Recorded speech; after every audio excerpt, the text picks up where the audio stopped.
Shalom, selamat pagi anak-anak ibu yang ada di rumah. Kembali lagi kita akan melakukan teduh pagi sebelum kita memulai segala aktivitas kita hari ini. Kita akan menyatakan pujian kita kepada Tuhan. Kita bernyanyi, apalah arti ibadahmu kepada Tuhan.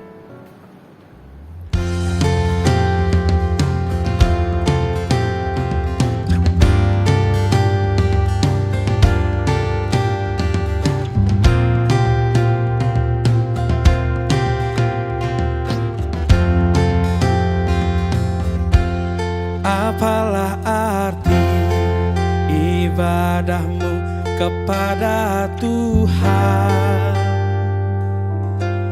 bila tiada rela sujud dan syukur? Apalah arti ibadahmu kepada Tuhan bila tiada hati tulus dan syukur? Ibadah sejati jadikanlah persembahan. Ibadah sejati kasihilah sesamamu.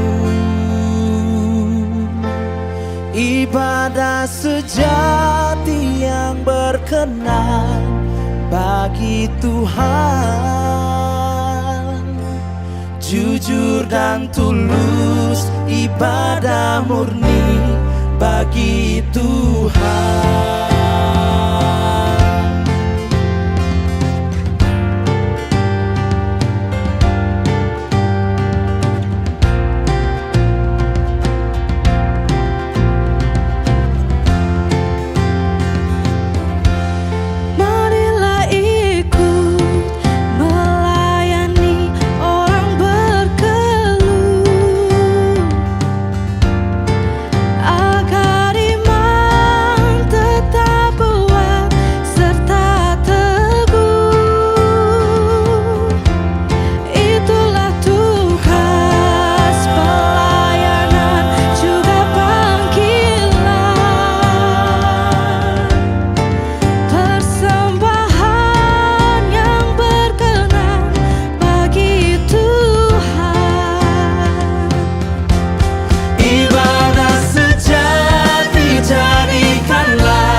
Ibadah sejati kasihilah sesamamu. Ibadah sejati yang berkenan bagi Tuhan, jujur dan tulus, ibadah murni bagi Tuhan.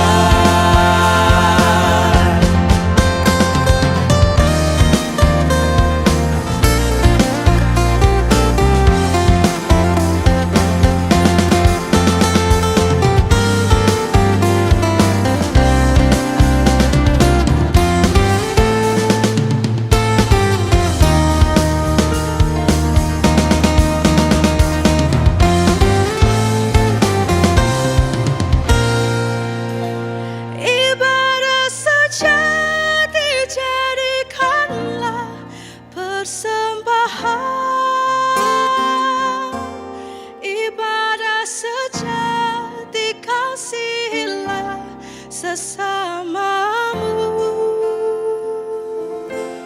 Ibadah sejati yang berkenan bagi Tuhan, jujur dan tulus, ibadah murni bagi Tuhan. Ibadah sejati jadikanlah persembahan. Ibadah sejati kasihilah sesamamu. Ibadah sejati yang berkenan bagi Tuhan, jujur dan tulus,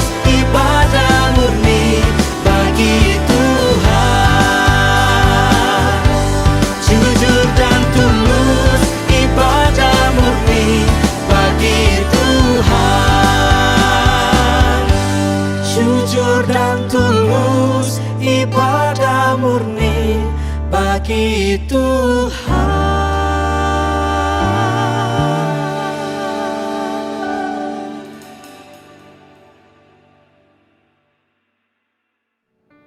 Kita berdoa.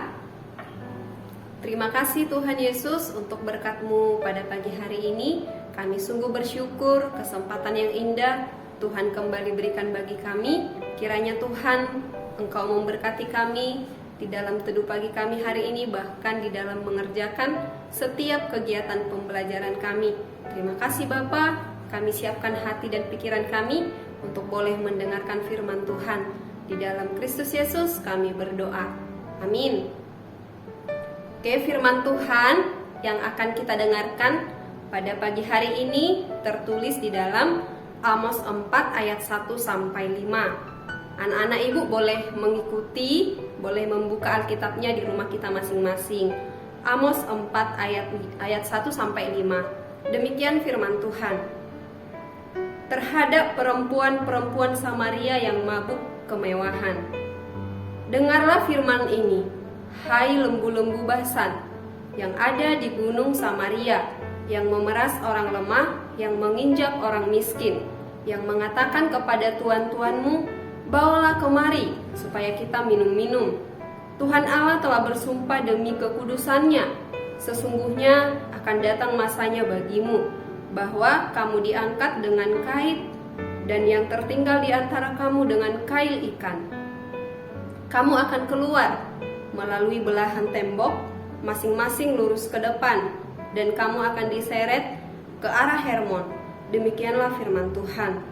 Datanglah ke Betel dan lakukanlah perbuatan jahat, ke Gilgal dan perhebatlah perbuatan jahat. Bawalah korban sembelihanmu pada waktu pagi, dan persembahan persepuluhanmu pada hari yang ketiga. Bakarlah korban syukur dan roti yang beragi, dan maklumkanlah persembahan-persembahan sukarela. Siarkanlah itu, sebab bukankah yang demikian kamu sukai, hai orang Israel? Demikianlah firman Tuhan Allah. Nah, untuk santapan hariannya, judulnya adalah ibadah sebagai pencitraan.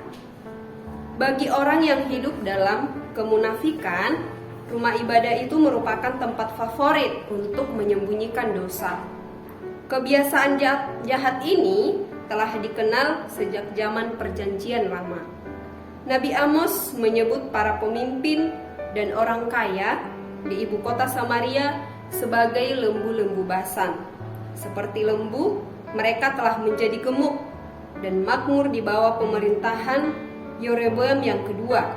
Namun, semua kekayaan mereka diperoleh dengan memeras orang lemah dan menginjak orang miskin.